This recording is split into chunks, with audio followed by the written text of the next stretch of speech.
वैसे महाराज, आज की दावत का तो कोई जवाब ही नहीं था। राजा कुलवीर ने आतिथ्य में कोई कसर नहीं छोड़ी। हाँ मंत्री जी, बिल्कुल।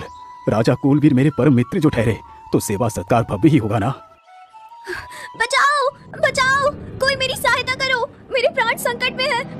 अरे ये किसके चिल्लाने की आवाज है? लगता है कोई मुसीबत में है। महाराज, यह आवाज तो उस ओर से आ रही है। चलो चलते हैं महाराज। इतना बोलकर वह दोनों उसी दिशा में जाते हैं जिस ओर से वह आवाज आ रही थी। अरे हट जा, हट जा, भाग भाग, मुझसे दूर हो जा, हट जा, दुष्ट बाघ।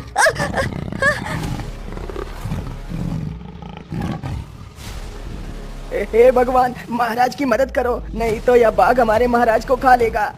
अरे भाग जा दुष्ट बाघ, नहीं तो मैं तुझे खत्म कर दूंगा।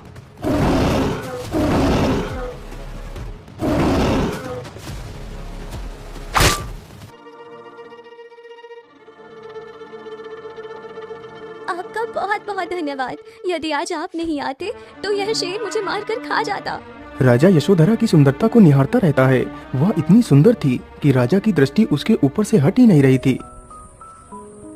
अरे महाराज, आपको क्या हुआ? आप कहाँ खो गए? कहीं नहीं। वैसे तुम कौन हो और तुम्हारा क्या नाम है? तुम इस घने जंगल में अकेले क्या कर रही थी? महाराज, मेरा नाम यशोधरा है। मैं चुंगी नगर में रहती हूँ। आज मैं जंगल में लकड़ियाँ लेने के लिए आई थी, तभी न जाने कहां से यह बाघ मुझ पर टूट पड़ा। लेकिन लकड़ियाँ लेने के लिए तो कोई और भी आ सकता है। महाराज, मेरे घर में मेरे अलावा और कोई नहीं रहता। कुछ वर्ष पहले ही मेरे माता पिता की मृत्यु हो गई थी, तब से मैं अकेली ही रहती हूँ। यशोधरा की यह बात सुनकर राजा को उस पर बड़ा ही तरस आता है। यशोधरा, यदि तुम बुरा न मानो तो क्या मैं तुमसे एक बात कह सकता हूँ? हाँ, बोलिए महाराज, आप मुझसे क्या कहना चाहते हैं? यशोधरा, मैं तुम्हें देखकर अपने आप को रोक नहीं पाया, इसीलिए बोल ही देता हूँ। क्या तुम मेरे साथ विवाह करोगी? परंतु महाराज, आपकी और मेरी बराबरी कहाँ से हो सकती है? आप एक सम्राट हैं और मैं तो एक गरीब अनाथ लड़की। मेरी वजह से आपको लज्जित होना पड़ेगा महाराज। नहीं यशोधरा, मैं तुमसे विवाह अमीरी गरीबी पूछकर नहीं कर रहा। तुम मुझे बहुत अच्छी लगी, इसीलिए मैंने आपके सामने विवाह का प्रस्ताव रखा। महाराज, यदि आपको मेरी अमीरी गरीबी से कोई वास्ता नहीं तो मैं आपसे विवाह करने के लिए तैयार हूँ। फिर बड़े ही धूमधाम से राजा का विवाह यशोधरा के साथ हो जाता है। लेकिन राजा की पहले ही 2 रानियां थीं। राजा ने यह तीसरा विवाह किया था। पहले 2 रानियों की कोई औलाद नहीं थी। वह दोनों राजा के इस विवाह से बिल्कुल भी खुश नहीं थीं।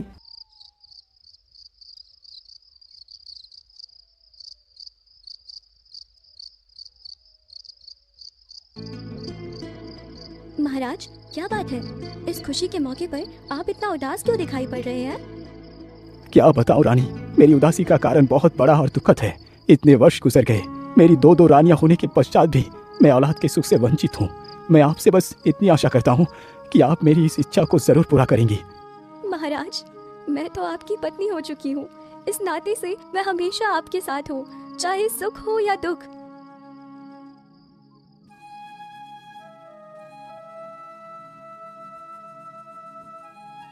रानी, मैं शिकार के लिए जा रहा हूँ, तुम अपना ख्याल रखना। मैं जल्दी ही लौट कर आऊंगा।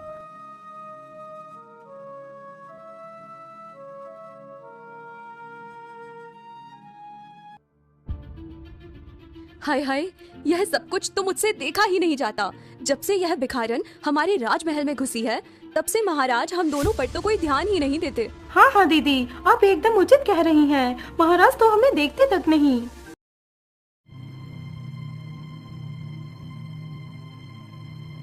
महाराज, आप दुखी न हो, ईश्वर पर भरोसा रखो, सब कुछ ठीक हो जाएगा। इतना बोलकर वह बुढ़िया कमरे के अंदर चली जाती है।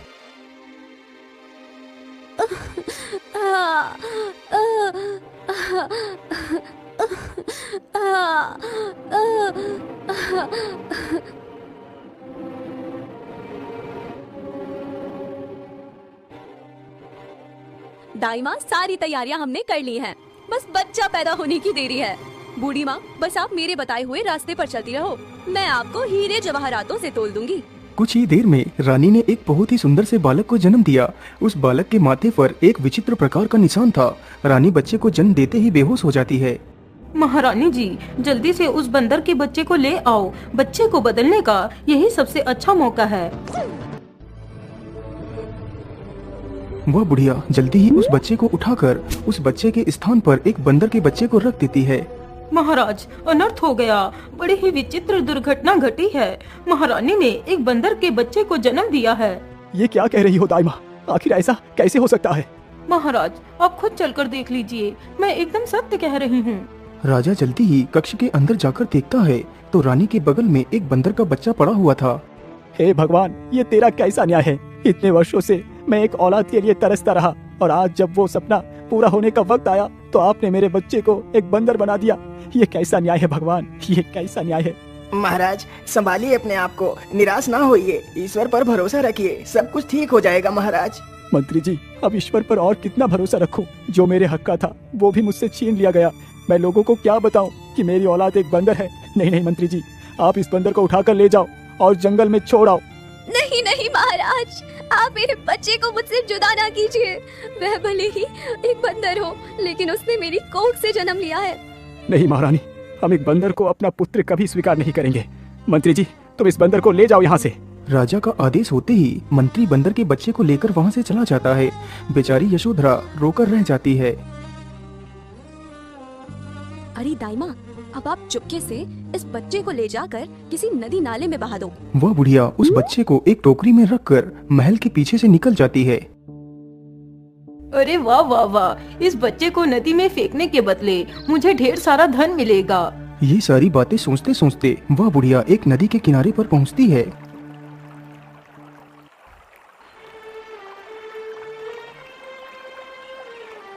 चलो अब मैं जल्दी से इस बच्चे की टोकरी को नदी में बहा देती हूँ।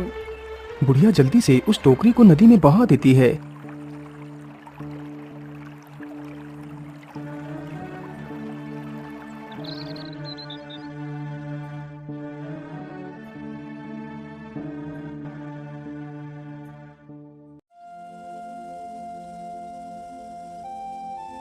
वैसे कल तो मुझे मछलियाँ ठीक ठाक ही मिल गई थी।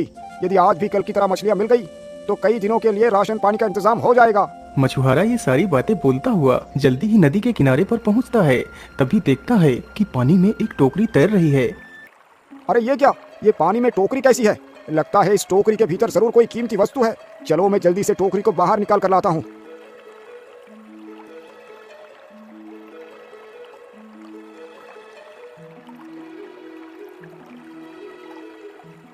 अरे राम राम राम, ये क्या?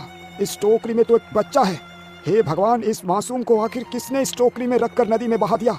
चलो मैं जल्दी से इस टोकरी को लेकर घर चलता हूँ। मछुआरा जल्दी ही उस टोकरी को उठाकर नाव पर रख लेता है और नाव को लेकर बाहर की ओर आ जाता है।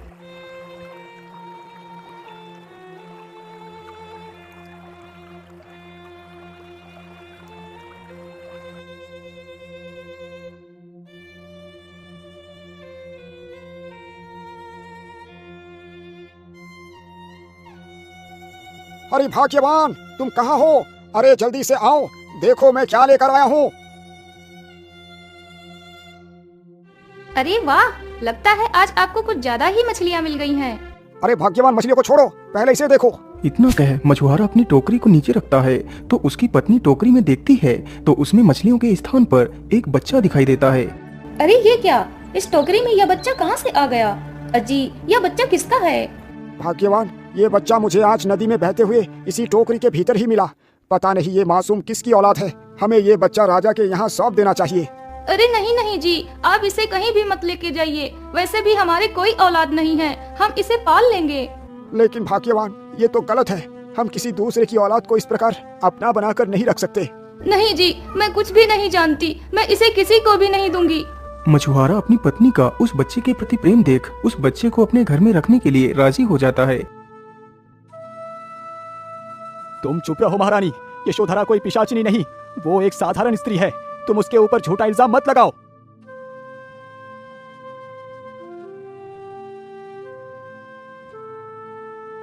अरे क्या बात है रानी, तुम अभी तक सोई नहीं? महाराज, मुझे क्षमा कर दीजिए, मैं आपके विश्वास पर खरी नहीं उतर पाई। मैंने आपके सपने को तोड़ दिया, मुझे माफ कर दीजिए महाराज। अरे नहीं नहीं रानी, तुम बेकार में ही अपने आप को दोषी ना ठहराओ। ये तो सब ऊपर वाले का ही खेल है। हो सकता है वो मेरी कोई परीक्षा ले रहा हो। तुम फिक्र ना करो, सब कुछ ठीक हो जाएगा।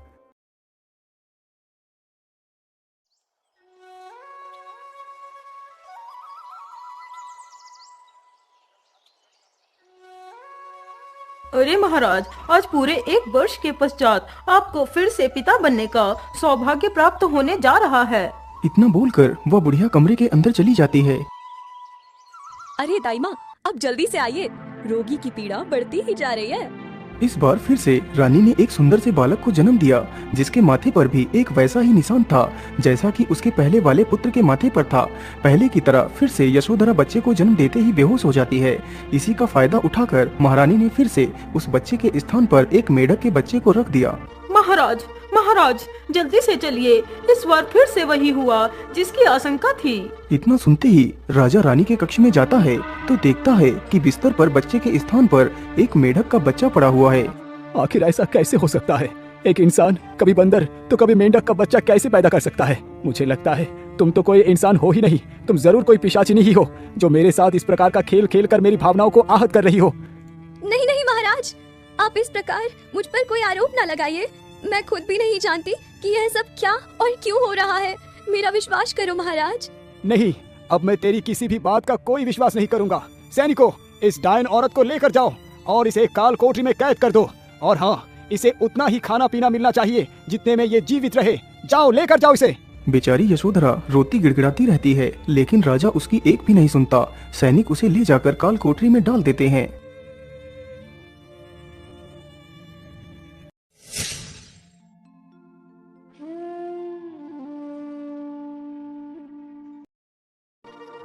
बूढ़ी माँ, हमारा तो कांटा हमेशा के लिए निकल गया। आज हम दोनों बहुत खुश हैं। अब आप बिना देर किए इस बच्चे को भी ले जाकर बहा दो। वह बुढ़िया ऐसे ही करती है। वह फिर से महल के पीछे से उसी नदी की ओर जाती है जहाँ वह पहले गई थी। चलो, अब मैं जल्दी से इस आखिरी पत्ते को भी पानी में बहा देती हूँ और चलकर अपना इनाम लेती हूँ।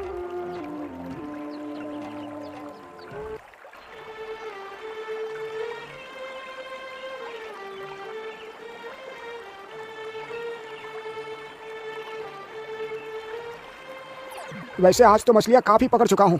चलो अब घर वापस चलता हूँ। इतना सोचकर मछुआरा जैसे ही अपनी नाव को थोड़ा आगे बढ़ाता है तो देखता है सामने एक वैसी ही टोकरी फिर से बहती हुई आ रही है।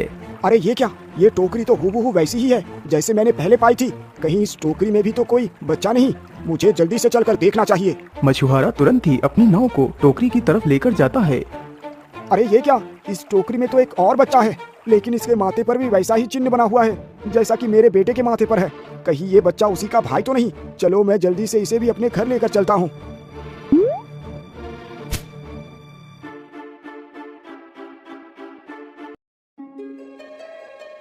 अरे वाह, ये तो कमाल हो गया जी। इसके माथे पर वही निशान है जो मेरे बड़े बेटे के माथे पर है। जरूर आपकी बात सच ही है, ये दोनों एक दूसरे के भाई ही होंगे। 20 वर्ष गुजरने के पश्चात उस मछुआरे की मृत्यु हो जाती है। अपने पति की मृत्यु के शोक में डूबी उसकी पत्नी भी काफी ज्यादा बीमार हो जाती है।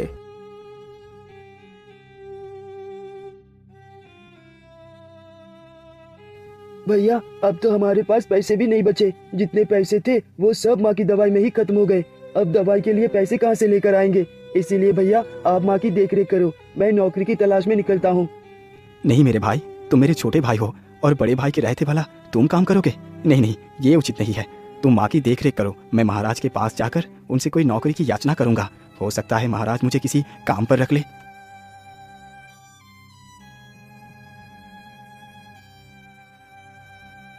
वह चलते चलते जल्दी ही राजमहल के पास पहुंच जाता है।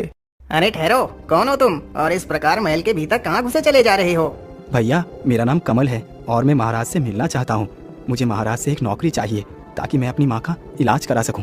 अच्छा, ठीक है, तुम इसी स्थान पर रुको, मैं अभी तुम्हारी सूचना महाराज तक पहुंचाता हूं। महाराज, द्वार पर एक नौजवान आया है। वह आपसे मिलने की गुहार लगा रहा है। कहता है कि वह आपसे मिलना चाहता है और आपसे एक नौकरी की आशा रखता है। अच्छा, ठीक है, तुम जल्दी से जाओ और उसे आदर सहित राज्यसभा में लेकर आओ। चलिए युवक, हमारे साथ चलिए, महाराज ने आपको बुलाया है। कमल जैसे ही राजा के सामने जाकर खड़ा होता है तो राजा अचंभित हो जाता है और उसे देखता रहता है। वह ऐसा महसूस कर रहा था जैसे कि वह उसी का पुत्र हो। अरे यह कौन है? इसके माथे पर तो वैसा ही चिन्ह है जैसा यशोधरा के पुत्रों के माथे पर था। तो कहीं ऐसा तो नहीं यह लड़का उन्हीं में से एक हो? बोलो पुत्र, तुम कौन हो और तुम्हें क्या चाहिए? महाराज, मेरा नाम कमल है और मैं आपके राज्य का ही नागरिक हूँ। मेरा घर देवेंद्रपुर में है। अच्छा अच्छा ठीक है पुत्र, तो मुझे बताओ कि तुम्हारा यहाँ आना कैसे हुआ। महाराज, मेरी माता की तबीयत बहुत ज्यादा खराब है, परंतु मेरे पास पैसे नहीं, इसीलिए मैं अपनी माता का इलाज नहीं करवा पा रहा। कृपा कर आप मुझे कोई काम दे दीजिए जिससे मैं अपनी माता का इलाज करवा सकूं। पुत्र, अभी तो हमारे पास ऐसा कोई स्थान रिक्त नहीं है जिस पद पर मैं तुम्हें रख सकूं, लेकिन हाँ पुत्र, मैं तुम्हें 100 सोने की अशर्फिया दे सकता हूँ जिससे तुम अपनी माता का इलाज अच्छी तरह करवा सकते हो।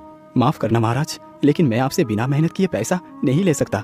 इतना कहकर कमल वहाँ से जाने लगता है। सुनो पुत्र, यदि तुम ये पैसे ऐसे नहीं लेना चाहते तो तुम मुझसे ये पैसे कर्ज के तौर पर ले लो, फिर तुम मेरे पैसे मुझे कमाकर वापस कर देना। वैसे महाराज उचित ही तो कह रहे हैं, अभी मुझे इन पैसों की अधिक आवश्यकता है।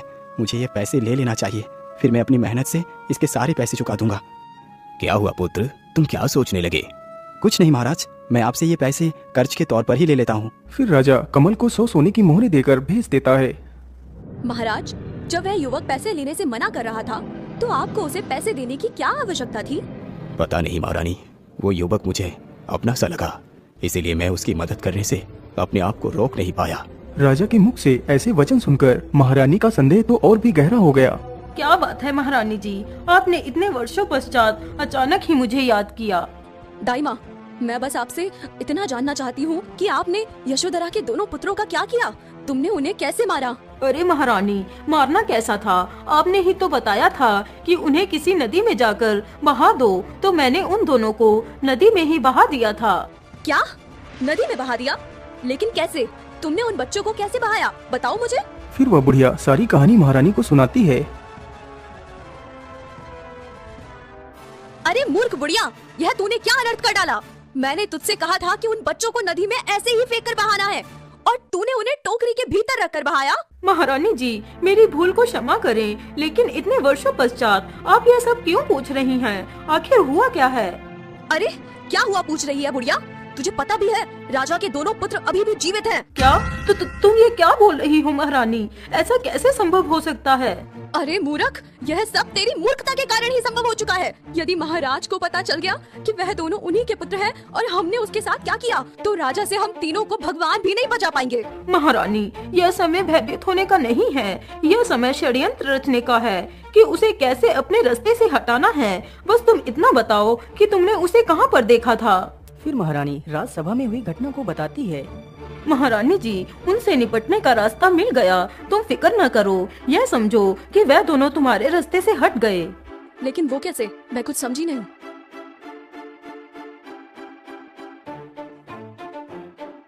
अच्छा महारानी जी, अब मैं चलती हूँ, आप बेफिक्र रहिए, मैं सब कुछ संभाल लूंगी। इतना बोलकर वह बुढ़िया वहाँ से निकल पड़ती है।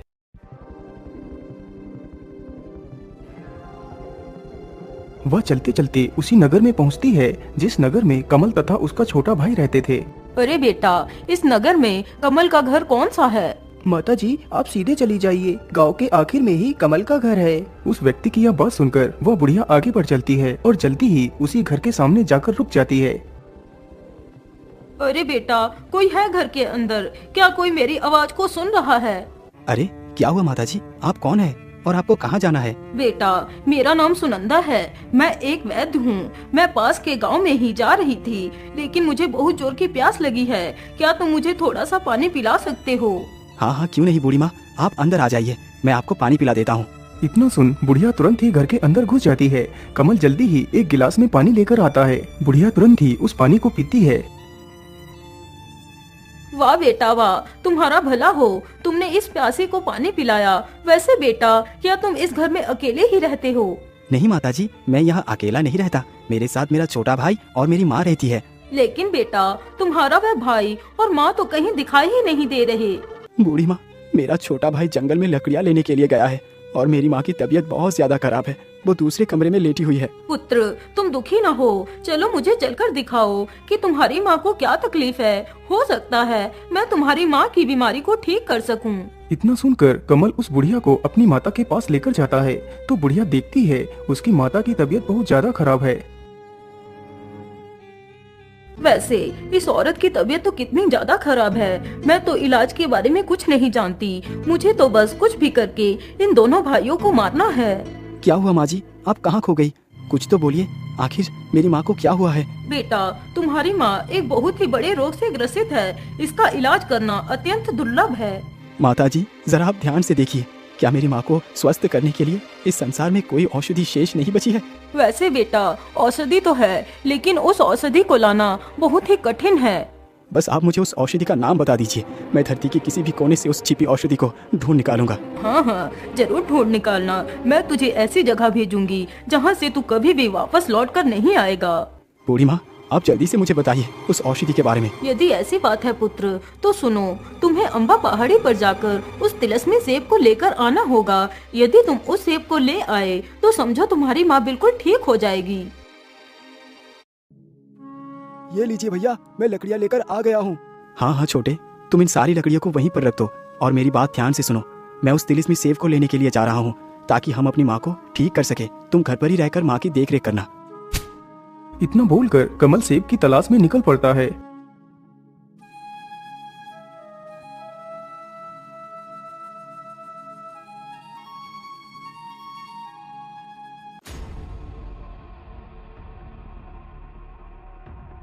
वह चलते चलते एक घने जंगल से गुजरता है।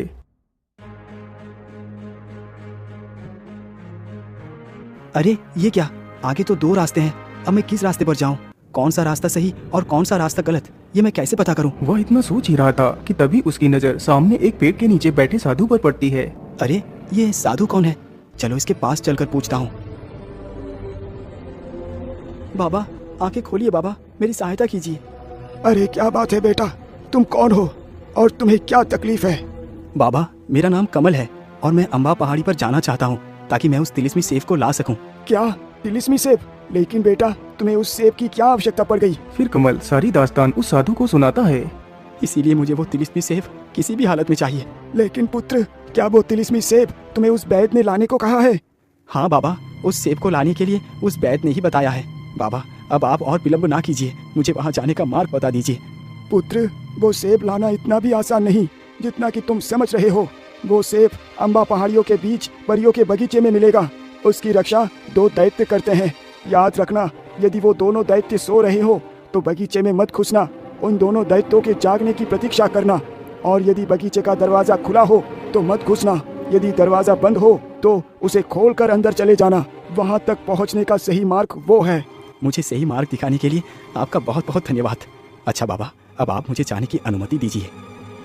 फिर वह आगे बढ़ता है।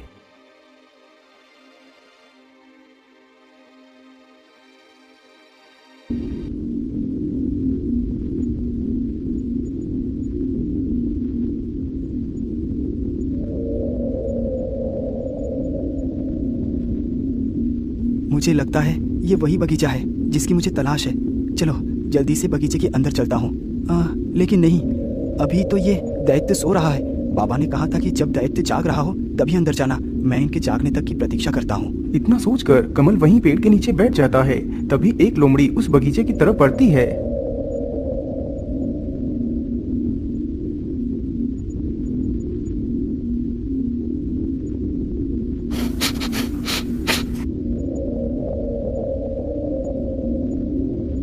अरे दुष्ट, तू हमारे रहते हुए इस बगीचे में घुसना चाहती थी।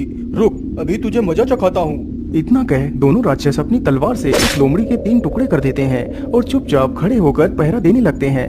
अरे राम राम राम, इन दैत्यों ने तो लोमड़ी को काट डाला। पता नहीं मेरा क्या होगा, लेकिन चाहे कुछ भी हो जाए मैं सेब लेकर जरूर जाऊंगा। अब तो राक्षस जाग चुके हैं और दरवाजा भी बंद है। चलो चलता हूँ।